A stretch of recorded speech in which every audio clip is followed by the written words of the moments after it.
interior dan eksterior bangunan ini, Mr. Pinedo memadukan arsitektur bergaya Brazil, Belanda, Tiongkok, dan Victoria dengan cermat dan indah. Eksterior atau bangunan luarnya bergaya Victoria. Begitu masuk ke dalam melalui pintu masuk kembar, hamparan lantai marmer bermotif yang diimpor dari Belgia menyambut. Di samping kiri dan kanan, meja resepsionis berdiri menjulang pintu menuju ruang makan sederhana. Pintu-pintu itu tak berdaun, dan masing-masing memiliki hiasan keramik bermotif bunga di atasnya.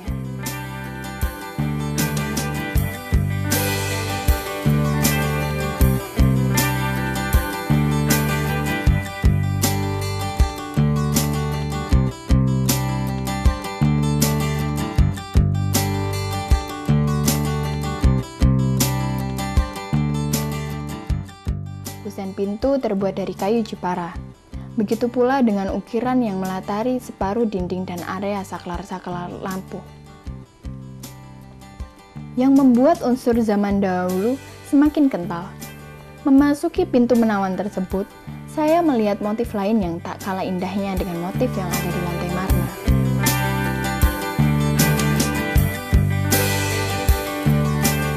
Semua lantai dan tangga yang ada di Hotel Niagara, kecuali lantai kamar mandi, adalah marmer bermotif indah dan sulit ditandingi oleh gedung mewah sekalipun.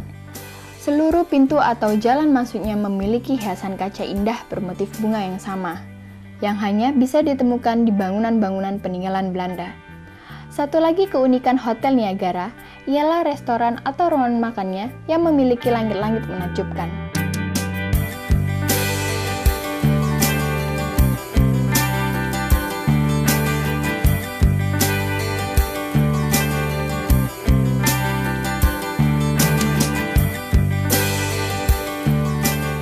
Hotel Niagara terdiri dari 5 lantai.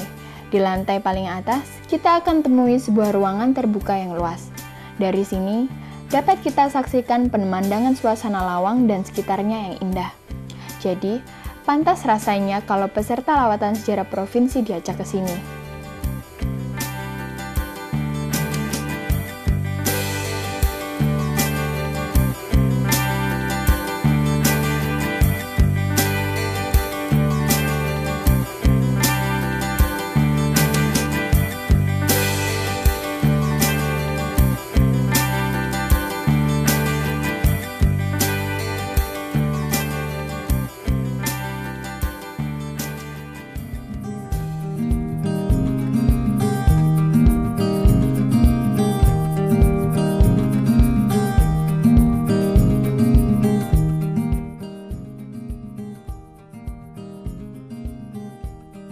Kunjungan lapangan ke objek-objek peninggalan sejarah untuk memantapkan bekal materi yang telah diperoleh para peserta lawatan sejarah Jawa Timur berlanjut ke kantor Denpom Diviv 2 Kostrad Tawangsari Lawang, Kabupaten Malang.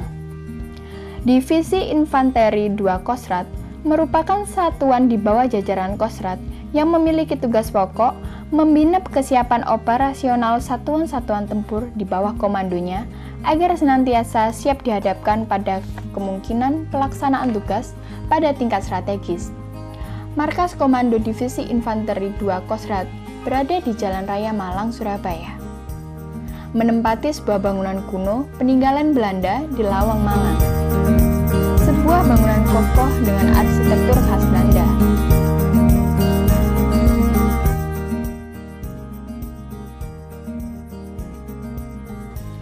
Kegiatan ini diikuti oleh total 80 peserta dengan 52 peserta siswa dan 28 peserta guru dari kabupaten kota se-Jawa Timur. Masing-masing peserta diwajibkan membuat karya tulis ilmiah untuk dilombakan. Tema sudah ditentukan oleh panitia kegiatan. Untuk guru, tema kegiatan adalah dinamika kota-kota di Jawa Timur, sedangkan untuk siswa adalah sejarah kotaku.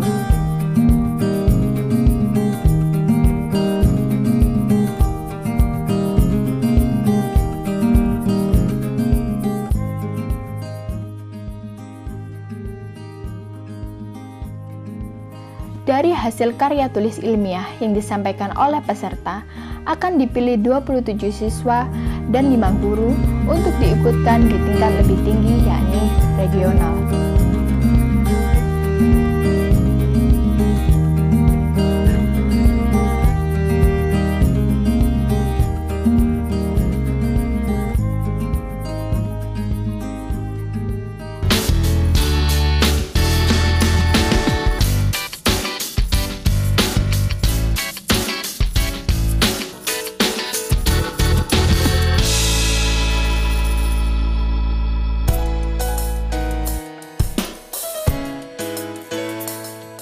Sejak abad ke-10, wilayah Batu dan sekitarnya telah dikenal sebagai tempat peristirahatan bagi kalangan keluarga kerajaan. Karena wilayahnya daerah pegunungan dengan kesejukan udara yang nyaman. Juga didukung oleh keindahan pemandangan alam sebagai ciri khas daerah pegunungan.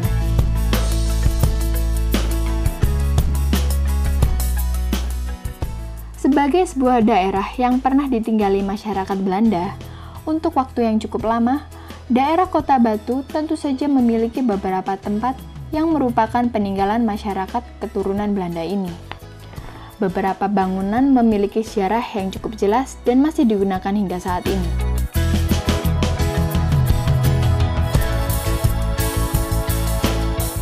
Salah satunya sebuah bangunan yang tampak cukup tua dan berada di tengah-tengah area perkebunan di daerah Bumi Aji.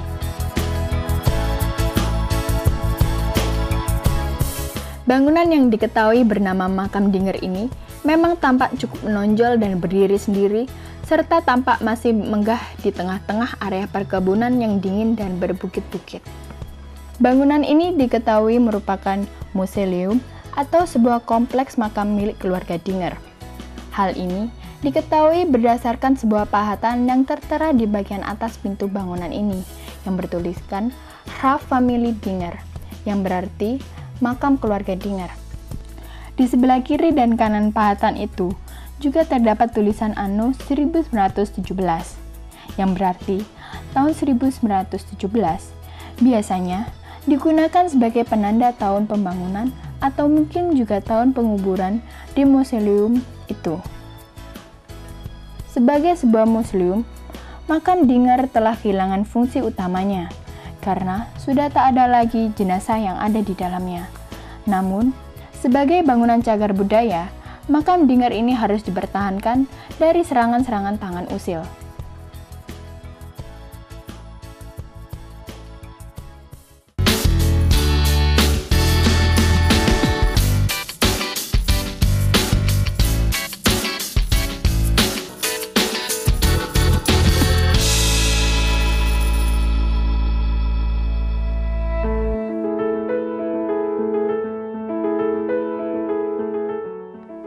Sebelum tahun 1914, Malang masih merupakan daerah bagian dari Karesidenan Pasuruan, dan kekuasaan tertinggi di Malang adalah asisten residen yang kantornya berada di selatan alun-alun.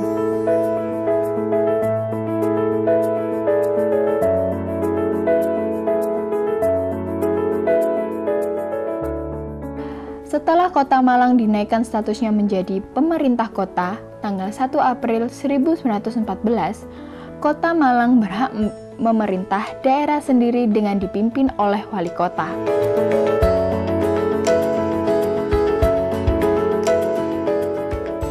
Perancangan interior dari Balai Kota Malang dipercayakan kepada Si Citron, dengan interior yang memberikan kesan cukup berwibawa. Bangunan Balai Kota terdiri dari 2 lantai. Orientasi bangunannya menghadap utara-selatan.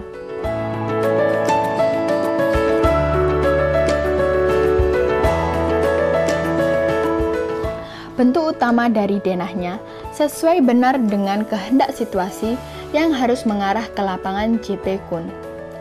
Tampak bangunan berbentuk simetri dengan pintu utama tepat berada di tengah. Di atas pintu masuk tersebut terletak ruang rapat beserta teras besar yang diapit oleh ruang wali kota dan dewan harian.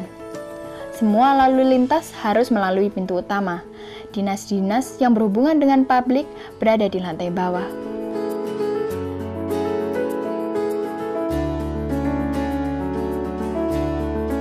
Situasi bangunannya sangat mendukung sehingga tampak bangunan menjadi monumental dan megah.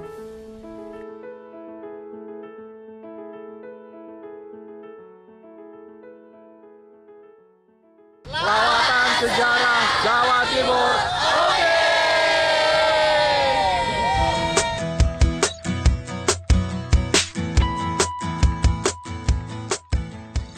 SMA Negeri 1 Malang adalah sekolah menengah atas negeri yang terletak di Jalan Tugu Utara nomor 1 Malang.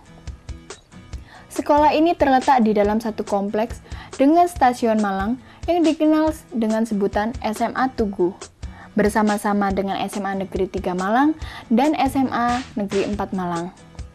Mereka dikenal dengan julukan SMA Tugu, dikarenakan terletak di Jalan Tugu yang terkenal di Malang. Sejarah sekolah ini dimulai sejak zaman penjajahan Belanda, berpuluh-puluh tahun yang lalu, dan waktu itu masih belum dikenal sebagai SMA Negeri 1 Malang.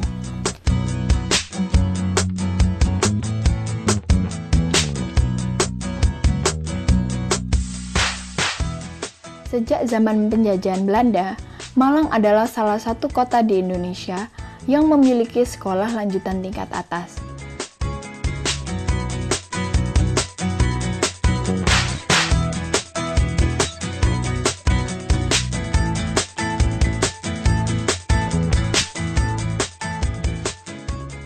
Pada masa itu, sekolah lanjutan tingkat atas yang diperuntukkan bagi bangsa Indonesia adalah AMS.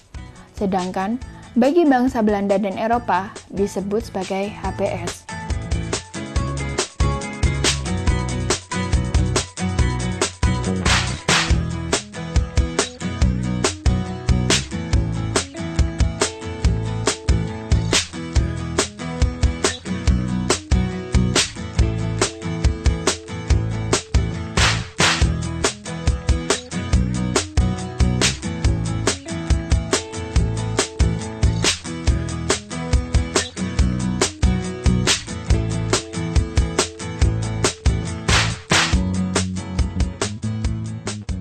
Alun-alun Kota Malang adalah satu dari dua alun-alun yang dimiliki Malang.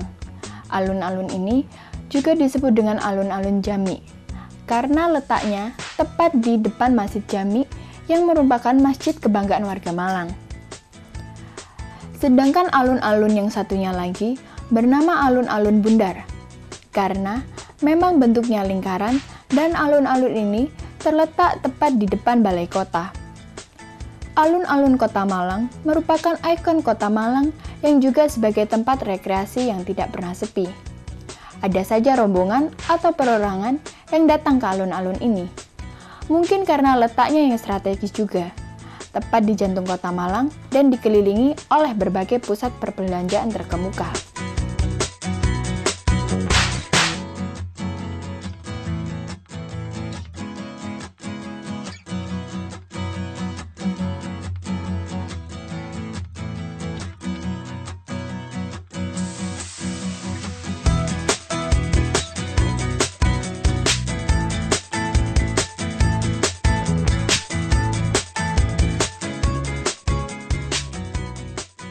Dengan lawatan sejarah, diharapkan dapat menanamkan kesadaran historis pada generasi muda, memberikan metode edutainment dalam pembelajaran sejarah, serta peserta memperoleh apresiasi sejarah yang lebih intens.